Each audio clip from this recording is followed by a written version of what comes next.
Feminismu stund nummer 8. Lukas kapittel 8, fra vers 8.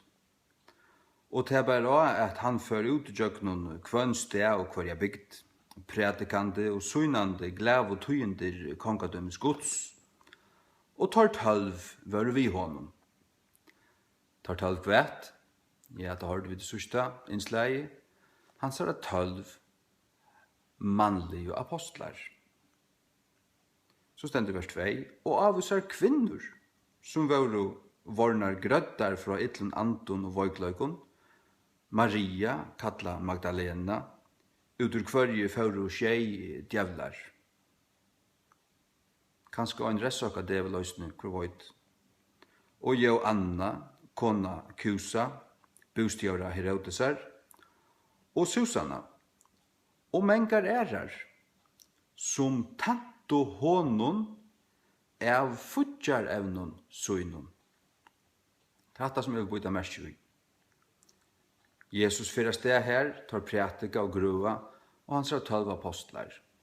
Så er nekra koner her som fylltja vitt av noen, avvisar kvinner som bare var grøddar, der fyllde vitt av noen. Og ter tjena taimon, honon og hans lærersvøgnon, av søgnon futjarevnon, of their substance. Substance til nekka, altså til evne, til det som man øyer. Det vil si at det som er noe øyne for 8, hva er 8 deg? Mæt, fisk, kjøtt, lutsindra pengen kanskje, til å kjøpe brei, fyri og så nekka.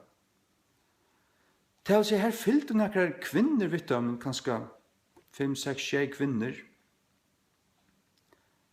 som fylltes vidt om vi kvart.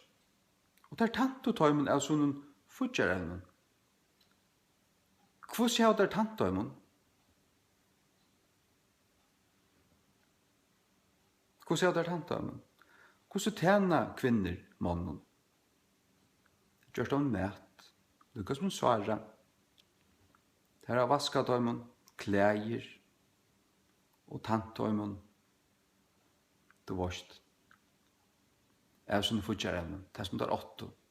Der fører fra husen hadde en pjøka vi, nøkker leng brei, 2 fiskar, 3 fiskar, så gjør det.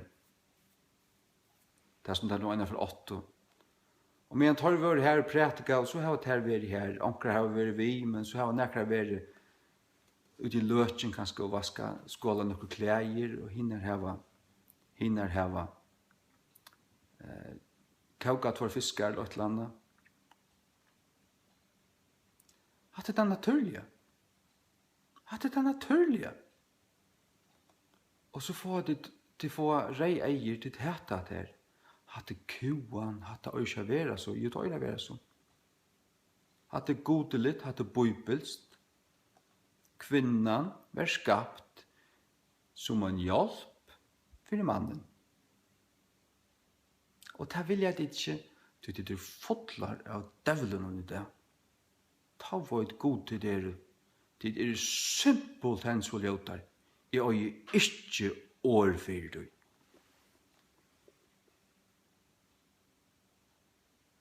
Og ikke årfyrt du. Og til kunne heta meg alt hva du vilja, men jeg vet jeg har rett. Jeg vet jeg har rett. Jeg har Guds år av min søg. Og jeg har grøn i min søk. Så da fløyter etter deg.